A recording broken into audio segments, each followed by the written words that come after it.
তাহলে ওই ফ্যামিলিতে 5 জনের মধ্যে 4 জনই সরকারি প্রকল্প পাবে মাসে। আজকে আমি আপনাদেরকে যে কথাগুলো বলবো আপনারা খুব মনোযোগ দিয়ে শুনবেন এবং বুঝবেন আমি কি বলতে চাইছি, আপনাদেরকে কি বোঝাতে চাইছি।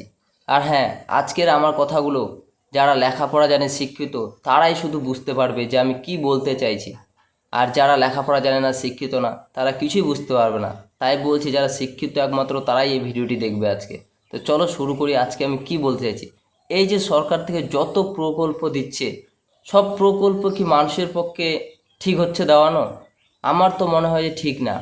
কারণ আপনারা ভেবে দেখুন তো, একটা ফ্যামিলিতে যদি 4 জন বা 5 জন থাকে, তাহলে ওই ফ্যামিলিতে 5 জনের মধ্যে 4 জনই সরকারি প্রকল্প পাবে মাসে।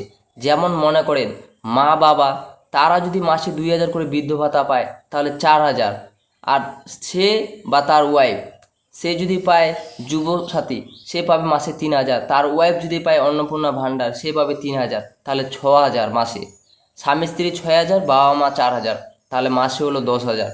তাহলে আপনারা ভেবে দেখুন তো, একটা ফ্যামিলিতে মাসে যদি 10,000 টাকা সরকার এমনিতেই দেয়, তাহলে সেই ফ্যামিলিতে কি আর প্রয়োজন পড়ে সে কাজ করবে, খেটে খাবে একটা সাধারণত ঘরের লোক?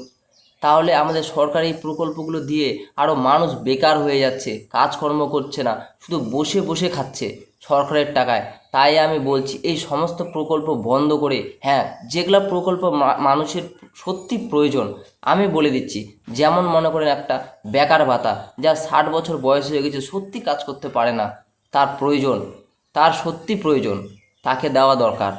এবং যে অকাজেলা, কাজ করতে পারে না, ন্যাংরা পঙ্গু, তাদেরকে দেওয়া দরকার। কারণ সে কাজ করতে পারবে না, খেটে খেতে পারবে না, সরকার কিছু দিলে, সাহায্য করলে তবে তার ফ্যামিলি তাকে দেখবে বা খাওয়াবে, সেইটা ঠিক আছে। কিন্তু এই যে দেখো এতগুলো প্রকল্প দিচ্ছে, তারপরে তো আবার ওই ফ্যামিলিতে যদি আবার 1 বিঘা জমি থাকে, সেই জমিতে আবার সরকারি কৃষক বন্ধু, পিএম কিষাণ পাবে, বছরে আবার ওই দিকে পাবে 15,000 টাকা।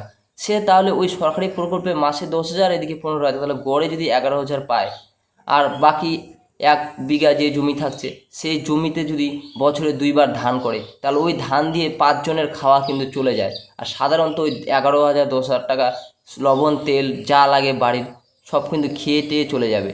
তাহলে আপনারা ভেবে দেখুন তো, তাহলে সকল গরিব ফ্যামিলি যদি মাসে 10 থেকে 11,000 টাকা পায়, তারা তো কাজ করবে না। তাহলে আপনারা ভেবে দেখুন, গরিব মানুষ যদি কাজ না করে, তাহলে দেশের কি উন্নতি হবে, রাজ্যের কি উন্নতি হবে, রাজ্যের মানুষ কি করবে? সে তো বসে বসে খেয়ে সরকারের আরও টাকা নষ্ট করছে। সে তো সরকারের টাকা না, যেটা আমরাই দিচ্ছি সরকারকে ট্যাক্স, সেই টাকাই আমাদেরকে ফেরত দিচ্ছে। তাহলে আরও দেশের অবস্থা খারাপ হয়ে যাচ্ছে। তাই আমি সরকারের কাছে রিকোয়েস্ট করব, আপনারা সকল প্রকল্প দিবেন না, যেগুলো প্রয়োজন সেগুলো দেন। সাধারণ মানুষকে দিয়ে, ভালো সুস্থ মানুষকে দিয়ে সেই মানুষকে পঙ্গু করার চেষ্টা করবেন না। আমার এটা খুব একটা খারাপ লাগছে, পার্সোনাল বিষয়। আপনাদেরকে এই বিষয়টা কেমন লাগছে আপনারা একটু কমেন্টে বলবেন। তাই আমি বলছিলাম ভিডিও শুরুতেই যে আজকের আমার এই ভিডিওটা শুধু যারা শিক্ষিত, ভালো বুঝে, তারাই বুঝতে পারবে। সাধারণত মানুষকে এই টাকাগুলো দিয়ে মানুষ আরও না খেটে ডেটে অলস হয়ে বাড়িতে বসে থাকতেছে। হঠাৎ যদি কোনো দিন কাজ করতে হচ্ছে, তাকে সেই কাজটা বিরক্ত লাগছে। আর আগে যখন সরকার এই টাকাগুলো দিত না, ঠিকই মানুষ খেটে খুঁটে খাচ্ছিল। আগে মানুষ খেত না, আগে বরঞ্চ মানুষ ভালো খেত খেটে খুঁটে। এখন আরও মানুষ বসে থেকে থেকে আরও শরীরের অসুস্থ বেশি লাগছে। তাই বলছি, আপনারা এই ভিডিওটি আমার কেমন চোখে দেখলেন একটু কমেন্টে বলবেন। আর হ্যাঁ, চ্যানেলে নতুন হয়ে থাকলে সাবস্ক্রাইব করে পাশে থাকবেন। সম্পূর্ণ ভিডিওটা দেখার জন্য আপনাদেরকে সবাইকে অনেক অনেক ধন্যবাদ আর থ্যাংক ইউ। দেখা হবে আবার নেক্সট কোনো ভিডিওতে।